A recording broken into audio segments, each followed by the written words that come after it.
Anyway, good morning, everybody.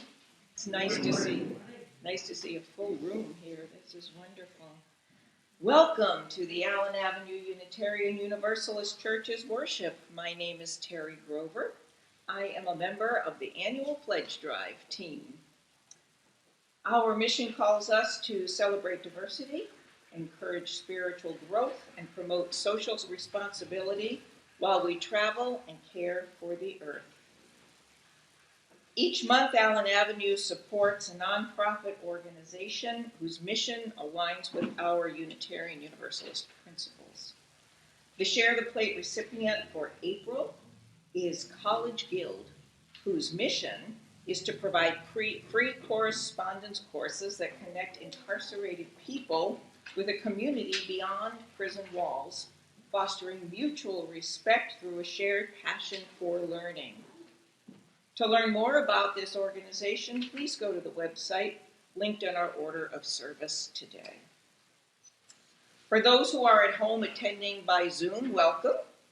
If you're attending for the first time, please go to our website and fill out the welcome card so that we can know more about you. And for those who are here in person, if you're new, there is a QR code on the back of your order of service you can scan with your phone and get to the same website.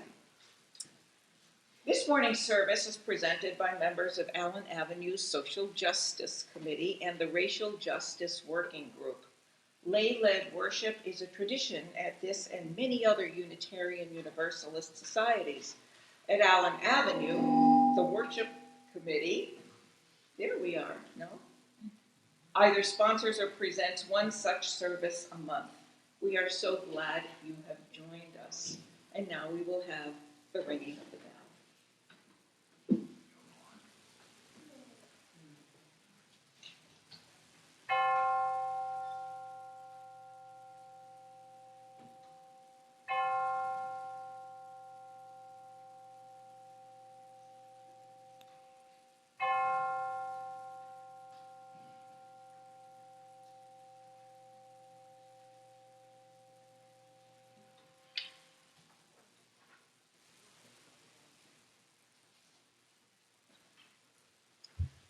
Now, let's talk about stewardship.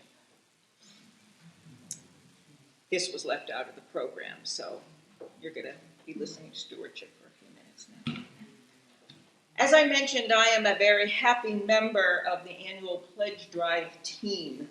People don't always say such a thing, but I will say that our pledges to support this congregation are all about stewardship. If you think about what stewardship actually means, it means to care, to show responsibility for a community, a congregation, a place that means something to you.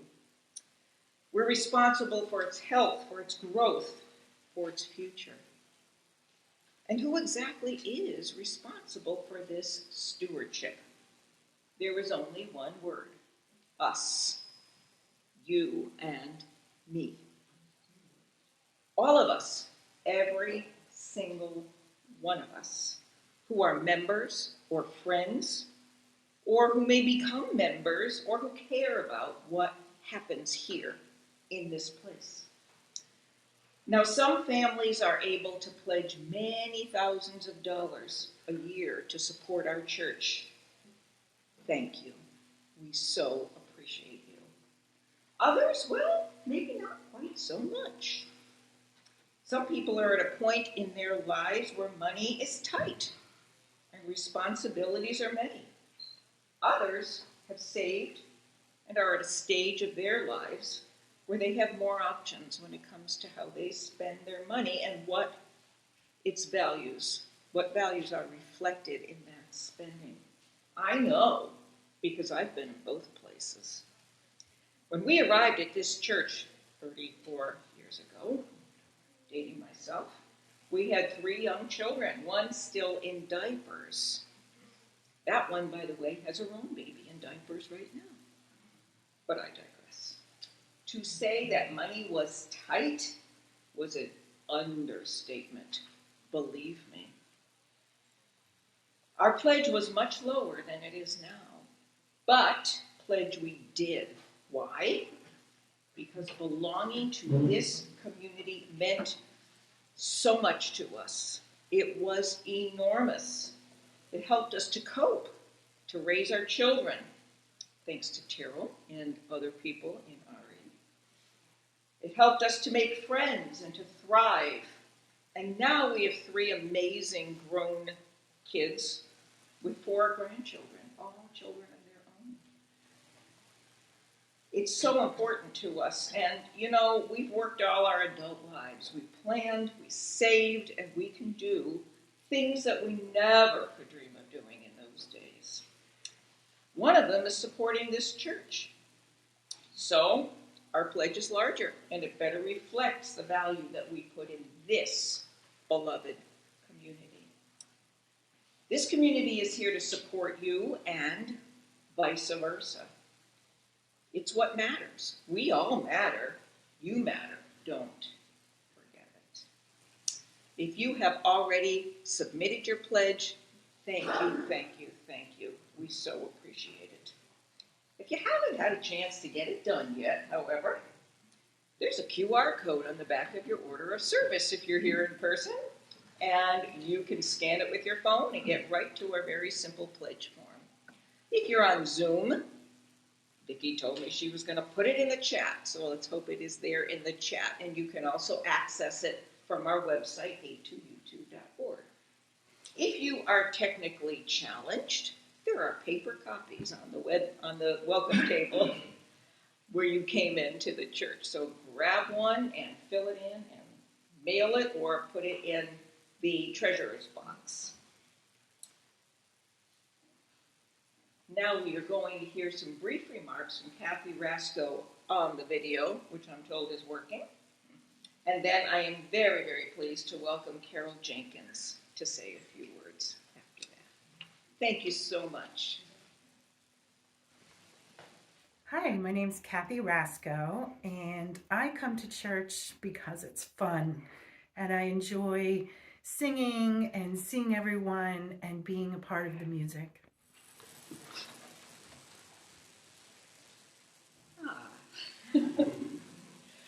So I'm Carol Jenkins, and I grew up in the Methodist Church in Northport, Long Island, and it was, actually Floral Park was where I started, and it was a big part of my family. We went all the time, and when I was confirmed, I promised to support that church with my prayers, my presence, and my gifts.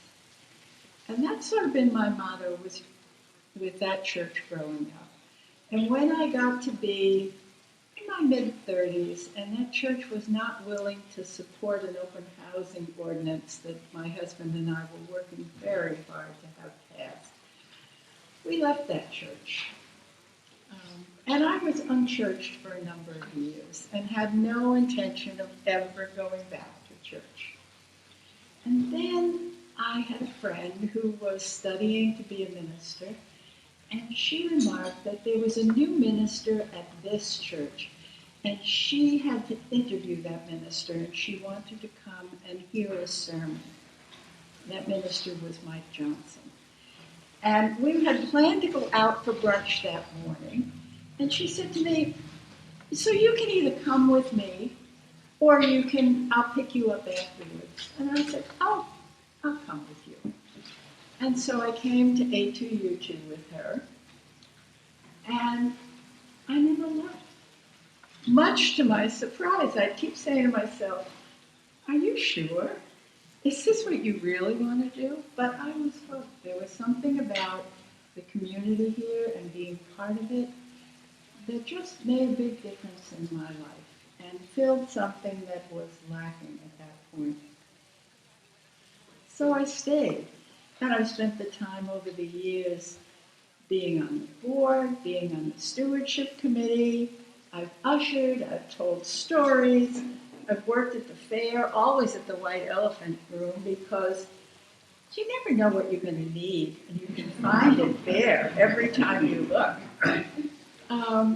I was a co-chair of Family Promise, which filled my heart with joy. And I'm delighted to see it's still working. And today I am part of the pastoral care team, and I just enjoy being I'm part of Elder Salon. I love it. And it's important to me to be a member of this church. This has been a hard couple of years, what with the pandemic and with having to search for a new minister. And I have been feeling disappointed and sort of sad about things in the church, and worried. And a few weeks ago, I came to the Goodbye Donna party, and I was sitting there and I was thinking about the last couple of years, and towards the end, everyone stood up together. And for some reason, I just looked around and had this sense that we were a community. It brought tears to my eyes, that we are still this community, a strong community, and that we can overcome. And then in the earlier service, before the earlier service, I was in the ladies' room and I was talking with a woman who was there, and we both agreed that this morning there was a bustle to the building. There were people moving around doing things. There was a lot of conversation. In between services, it almost sounded like the coffee hour. There was a lot of chatting going on.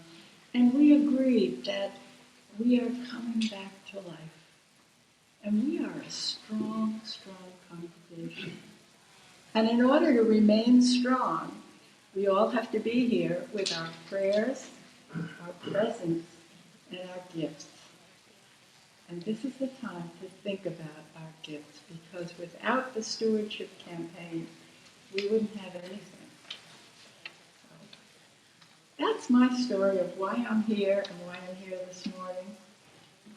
And have a great day. Good morning.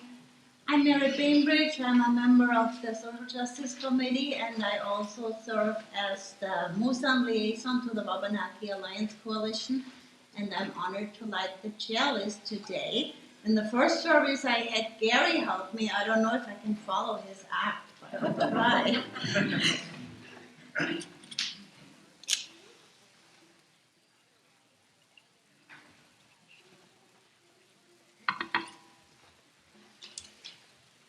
We gather as a community, honoring this land in the watershed of the Presumpscot River, whose name means many falls in the Abenaki language of its original inhabitants.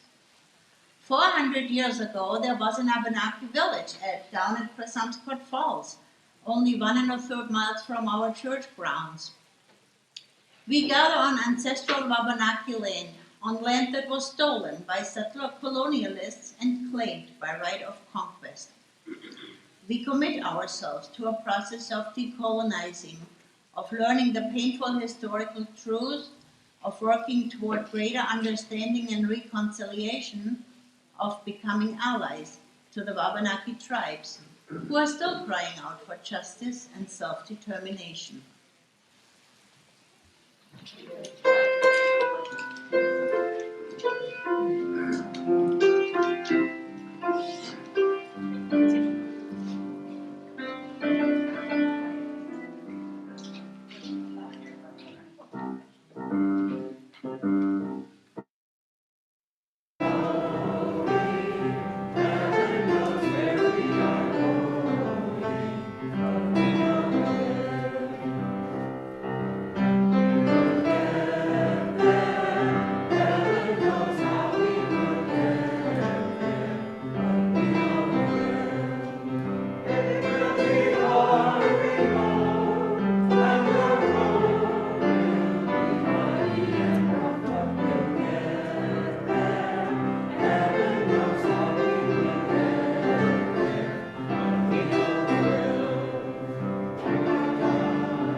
Good morning. I am Julie Harrison, and I chair the Social Justice Committee. The words for this morning's call to worship are by Amanda Sugar. If this is your first time here or your 101st time, we are glad you are here. If you carry the weight of a weary world on your shoulders, or you entered through the doors with a song in your heart and a skip in your step, we are glad you are here. If you are the loudest voice in the town square or the subtle hand behind the scenes, we are glad you are here. If you have failed once or 1,000 times, we are glad you are here. If you sing like angels or mumble behind the hymnal, we are glad you are here. This community is what it is because of your presence. So welcome, welcome into the space of love, support, justice, compassion, fellowship, and worship. We are glad you are here. Yeah, so this is the time for all ages. Doesn't seem like we're doing the things where the little kids come to the front anymore, but did you know that love is a really big deal in Unitarian Universalism? Maybe you've noticed that already. You probably have. We have this poster that's a great demonstration of that. There we go. So, I want to read that. You also might know about the Side with Love campaign, which is there. And there's this reminder from Dr. Rev. Cornell West that justice is what love looks like in public. There was once a scientist who asked all kinds of people, not just Unitarian Universalists, his name was Robert Miller, how they thought of love and how much it mattered to them. So it turns out no matter what group he studied, whether they were Unitarian Universalists, whether they were normal people, whether they were average, ignore that, that we value love most as the most important thing in our hearts. Now, remember that. We're going to come back to that. It's a pretty big deal.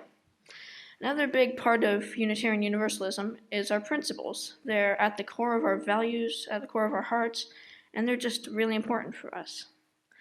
And so, this slide right here, yeah. We know they're a big deal because we have so many ways to talk about them. There's one way there's a list in here, which is right there. Yeah, good. There should be a slide. You can even see our principles in languages like Arabic and Thai, right? There we go. And there's also a song, the Do Re Mi Principles slide. No, there's no slide, but there's a song for it. And there's this way, a simpler way to remember the principles. And this one, which is a screen grab from Emily's video on YouTube, which she did make, and it is out there if you want to look it up. Guide to the Principles, and it helps you memorize them using your hands. So many ways to do it. All of these ways are focused on 7 principles.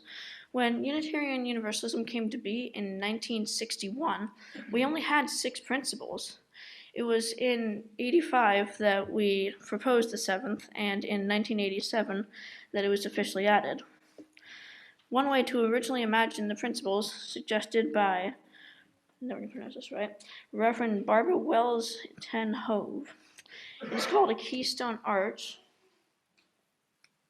There's something there. Should be their slide, but there it is, yeah. This is like a doorway through which we enter the community and with the love in our hearts and what faith calls us towards. It's kind of cool because the 4th principle, the free and responsible search for truth and meaning, is at the center, holding us together, the space for us to balance between each individual's inherent worth and the needs of the great community of which we were part of. But do doorways and archways all ever just exist by themselves, just floating in the air? No, they don't. They're usually stabilized on the ground. They have something beneath them to hold them up. They're part of a larger building or a structure, a larger community. So maybe there's still a principle that's missing. Just like how we figured out 35 years ago, We decided that the seventh principle was missing, and we added that maybe there's a principle that's also missing, upon which the arch is built, upon the ground. And that maybe that ground is love. Maybe that foundation is the love that we share in our hearts. Maybe it's the whole house of love we're always trying to create for ourselves, each other, and the world. Maybe if we add an eighth principle, we can get closer to the beloved community we dream about, where there is no oppression of any kind, and where we can say Black Lives Matter, but we don't have to because they already do. Let's just be all together, be part of building this house of love.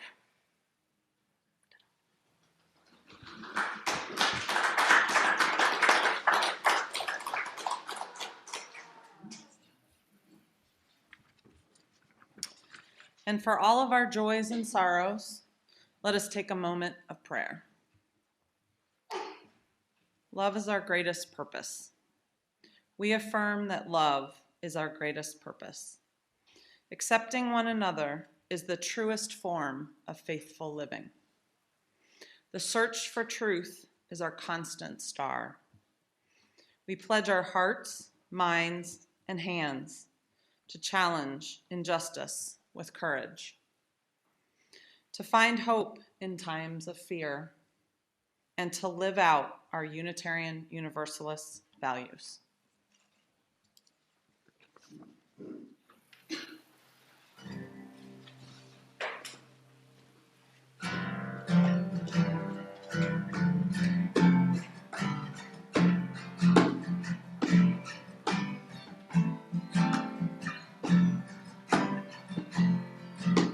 How I've been happy lately, thinking about good things, and I believe it could be something good has begun.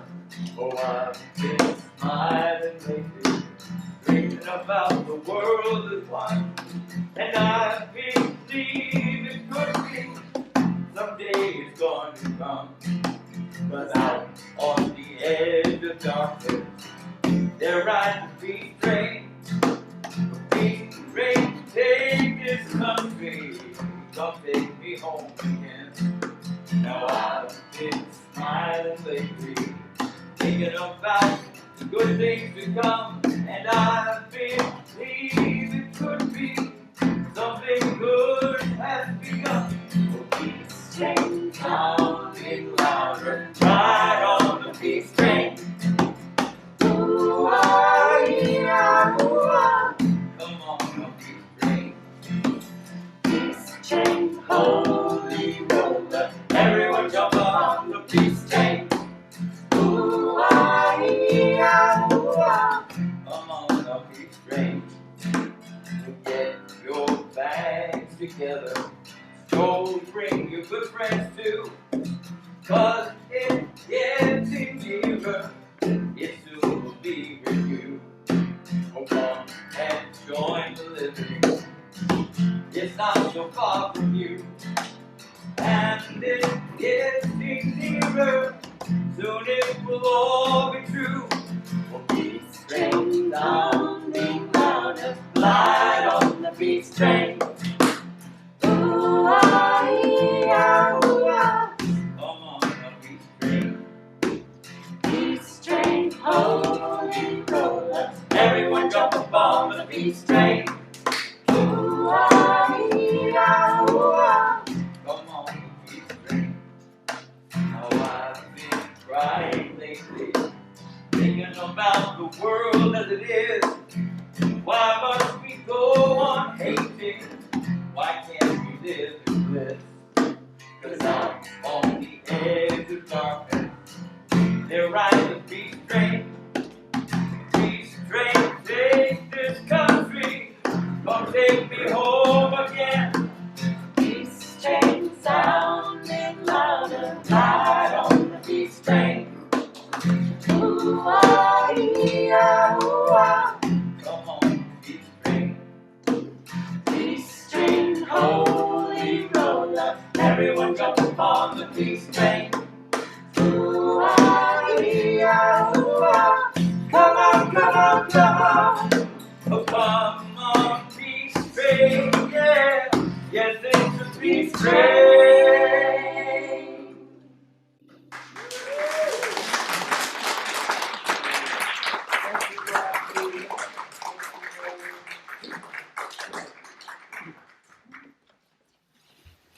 My name is Celeste Stickney, and I'm a Monday afternoon racial equity group member. And my name is Bill Thorne, and I'm a member of the Monday afternoon racial equity group. I'm going to take this off just a second. Hopefully I won't snag my hearing aids. Nope. Okay. I am neither for nor against the eighth principle. It has been proposed, and I am mulling over whether it is a valid and useful addition to the previous 7.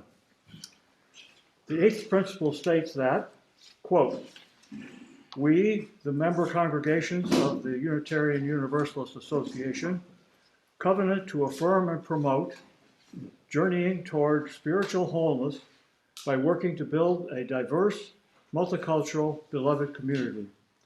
By our actions that accountably dismantle racism and other oppressions in ourselves and our institutions.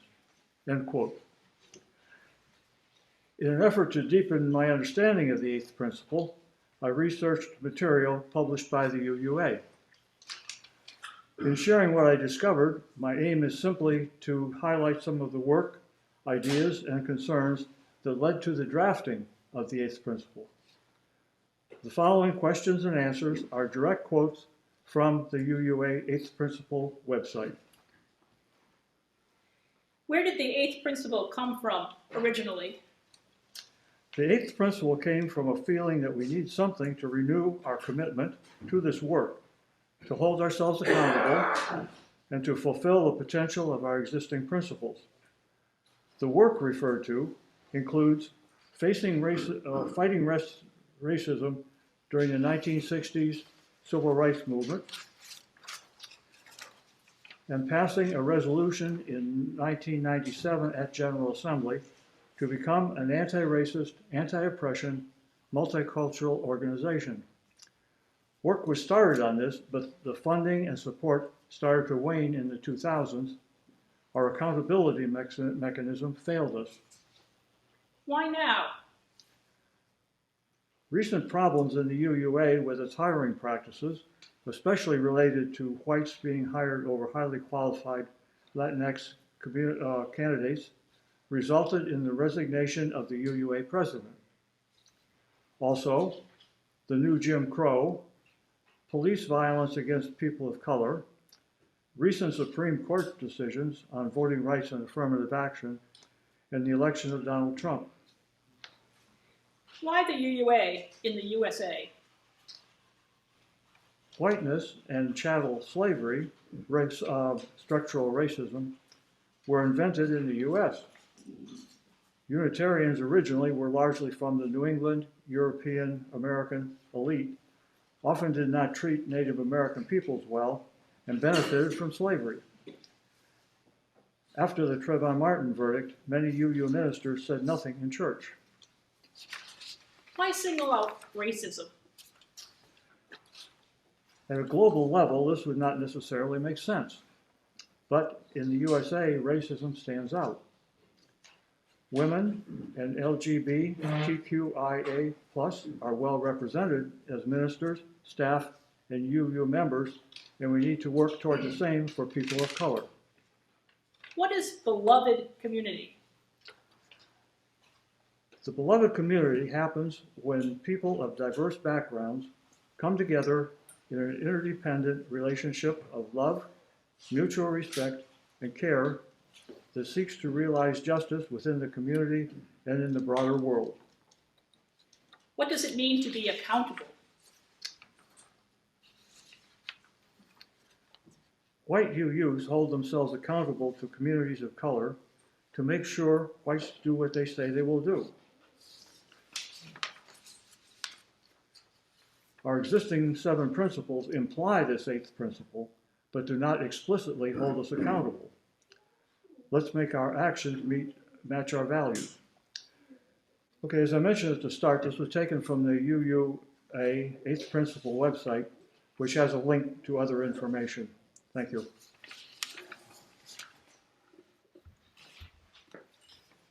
At this time, I would like to share with you a piece from the UUA Bylaws Review Commission regarding the possible addition of the 8th principle. Unitarian Universalism is no stranger to movements that call for racial justice, both within and beyond our institutions. Over and over, pockets of people have worked to say racism is a problem. Race is a problem for us, and that we are committed to fight racism and other oppressions. In 1997, the General Assembly voted to commit to intentionally becoming an anti-racist, anti-oppressive, multicultural institution. Yet, almost 25 years later, we continue to fall short of our commitments and promises.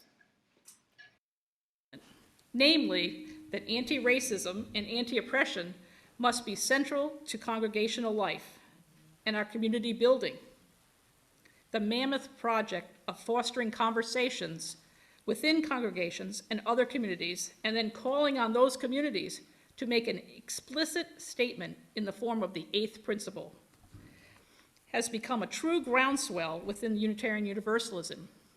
The text of the 8th principle says, "We, the member congregations of the Unitarian Universalist Association, covenant to affirm and promote, journeying towards spiritual wholeness by working to build a diverse and multicultural beloved community, by our actions that accountably dismantle racism and other oppressions in ourselves and our institutions. In this way, thousands of Unitarian Universalists have become part of real fundamental work of anti-racism and anti-oppression in our communities."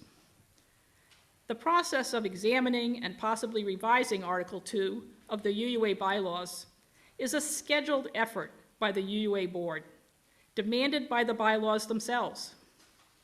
The study commission, who has been charged with making a proposal to the UUA board in January 2023, has tremendous respect for what the 8th principle movement has accomplished and is accomplishing within UU communities.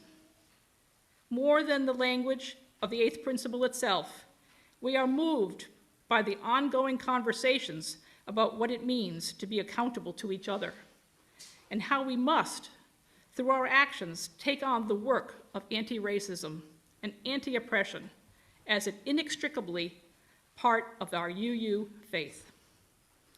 And so, though the task we have been charged with is larger than the specifics of the 8th principle, we understand these ideals to be at the very heart of our work and very much a part of the direction we are journeying. We understand the work we are doing to be building on the strengths of the 8th principle movement.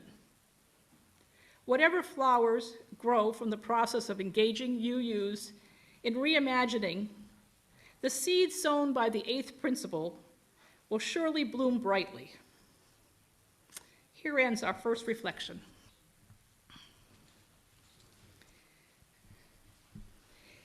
Each week, our staff and volunteers create meaningful spiritual experiences. We have religious education programming, spiritual enrichment groups, and a variety of opportunities to create community.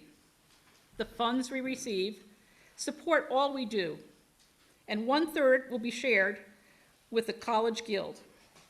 There's a QR code on the back of your program if you'd like to donate electronically, or you can wait for the plates to go around. If you're online, you can go to our website and use the donate button and indicate it's for Share the Plate. This morning's offering will now be gratefully received.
Good morning, folks.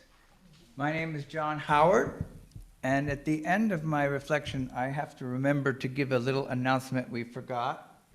Also got to get some more water because I'm all dried out. I don't know why. I'm really glad that Bill Thoren read out the actual statement of the eighth principle project, because I'm going to take it apart here a little bit in the first paragraph.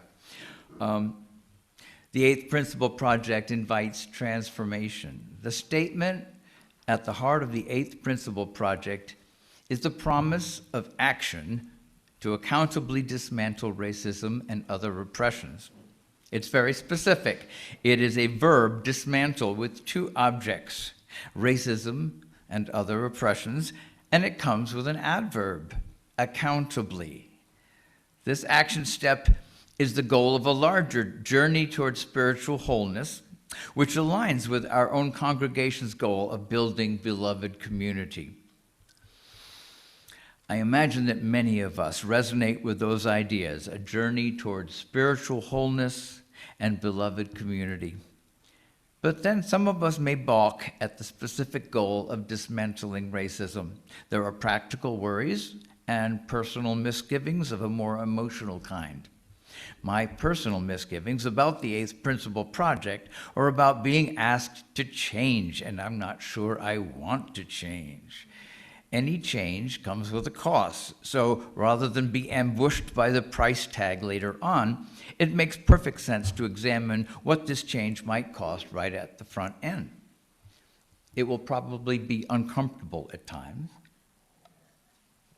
It will probably stir up feelings of defensiveness and shame, feelings that happen rather easily for me. There will be inner work and there will be outer work as well. Reaching out, inviting in, trying experiments that will sometimes fail, making mistakes. Eighth principle project work might involve inviting guest preachers with a different cultural background and having difficult conversations with each other, examining what radical hospitality might look like. And the thought just came to me, we'll be calling a pastor. We might be calling a pastor of a different cultural background. Who knows? Included in our mission statement are the words transforms lives through the power of love. I believe this transformation happens here regularly in committee work, in our spiritual enrichment groups, and other affinity groups like the men's monthly discussion. These discussions invite the re-examination of my beliefs and even of who I think I am. I'm not the same person that I was when I arrived here 22 years ago, largely because of my involvement with this church. I have been able to incorporate spiritual practices like gratitude, curiosity, empathy, and collaboration, not because I wanted to, but because I had to.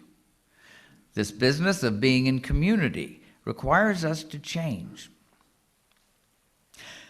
The pandemic at times have felt like going through a ringer. Some days bring out my worst traits rather than my better ones. On any given day, we might fear a general collapse of everything that has sustained us. Maybe we're also gaining some humility when we consider the survival of the Ukraine and its people. What is it to the world if our little church community goes under compared to the horrific destruction taking place there right now? But in its own way, our church does matter.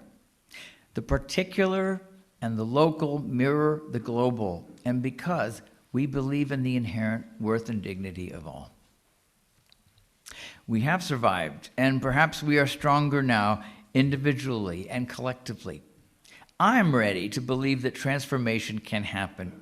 I also believe that our denomination is being called to play an important role in transforming society by the dismantling of racism and other forms of oppression. As we enter the next phase of our journey together, the journey towards spiritual wholeness and beloved community, let's consider how to answer this call. And I hope we engage in dialogue and give it serious consideration.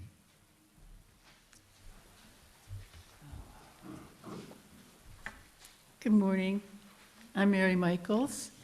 I'm on the Racial Justice Committee, and I attend the Racial Justice Discussion Group as well. In my talk today, I will be summarizing some of the work of Dr. Amanda Udis Kessler and author Dr. Ibram X. Kendi. It is very hard for us to see and accept white supremacy or racism. Dr. Udis Kessler proposes there are 11 stages of recognizing, accepting, and eventually dealing with racism. Denial is the first one. We don't think there's a problem. We had a black president after all. Resistance is next. We don't want to believe it.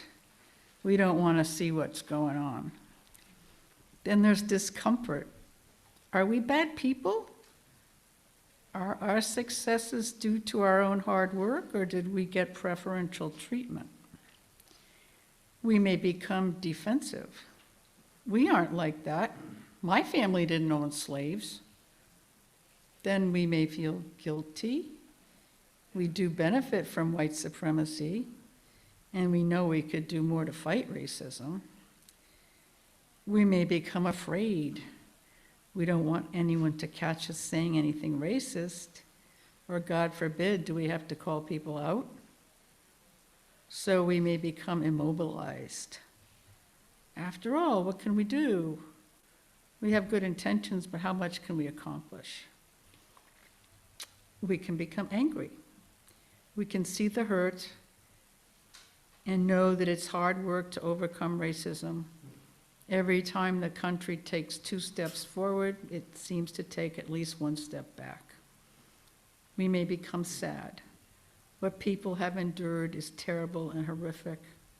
We are sad that many of the gifts that people of color have to offer the world are not available because they could not get a good education or experienced violence or were treated unfairly by the criminal justice system, or were not taken seriously, or were deemed culturally inferior. We become resigned. White supremacy is there, and what can we do? We know we are going to be uncomfortable for the rest of our lives. Hopefully, we will get to the final stage, which is commitment. We will keep listening, learning, doing, and working towards dismantling racism. We resolve to stay in this zone. We can help people navigate the different stages. It helps to bear witness to people in denial. We can bring up the topic and talk about our own experiences of being colorblind and how we changed. For those in resistance, we can be good listeners and provide a safe place for people to talk about the subject. For those with guilt, we can be supportive and point out that it's only human to be grateful when we benefit from inequality. It's natural to resent spending our time and energy trying to fix something we didn't start in the first place. We can tell those with fear how we got through difficult situations, like falling on our face in front of activists or having a painful conversation with a friend or relative. For those who feel immobilized, we can point out the successes of the civil rights movement. We can be a model for action. We can be supportive and compassionate. Ibram X. Kendi's book, How to Be an Anti-Racist, is a good starting place to help us on our journey. He uses examples from his own life to help us open our eyes. He is gentle in guiding us. I wish the book had a different cover. It's scary looking, but it's not scary inside, and I recommend it to everyone who hasn't already read it. It can help us to start doing the work of the 8th principle.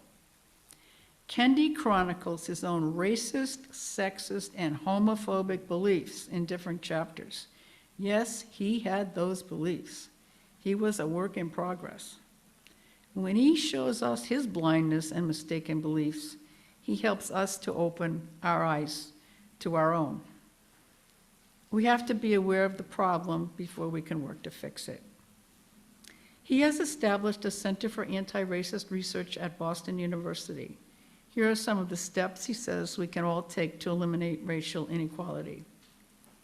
Admit racial inequality is a problem of bad policy, not bad people.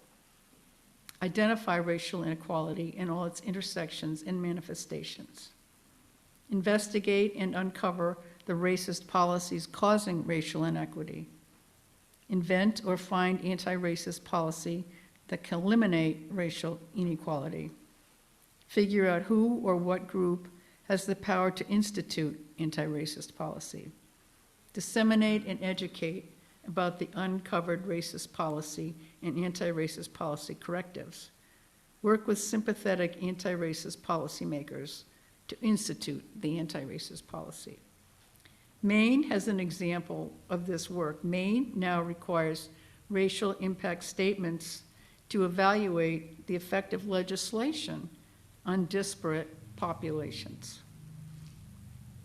I had to explain Black Lives Matter to a really nice older gentleman recently.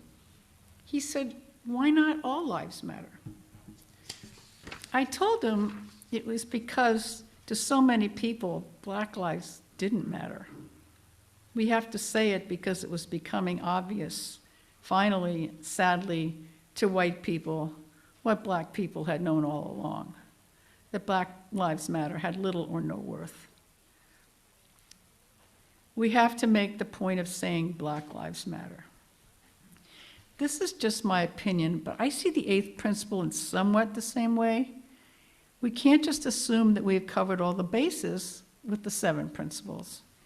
We have to force ourselves to confront and dismantle racism and oppression in ourselves and our institutions.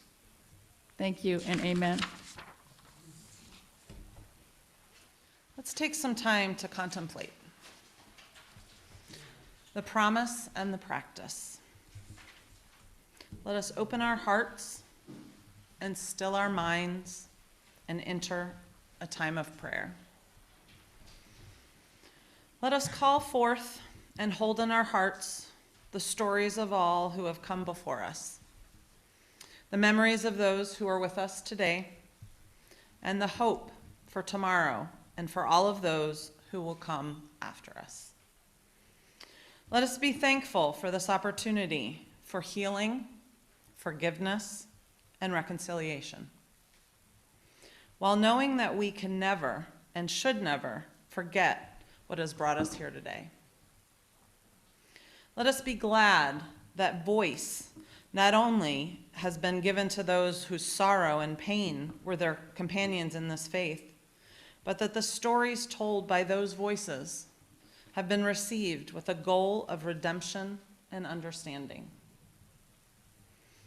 Let us call upon that light which shines in each of us to give us the strength to walk together into the future and do the work that is so necessary, and which does not end here today. Let us have the wisdom to lovingly have the conversations we need to have with each other, that we must have with each other in order to grow this faith in radical love and inclusion. Amen.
There is an error in the program. The closing words are actually by Amanda Schuber. May the work we do together strengthen our community and our world. May we heed the call to always hold the vision of the free church ever in our sight and to work toward justice. Together, we wield a powerful spirit that is strengthened by the gifts of all.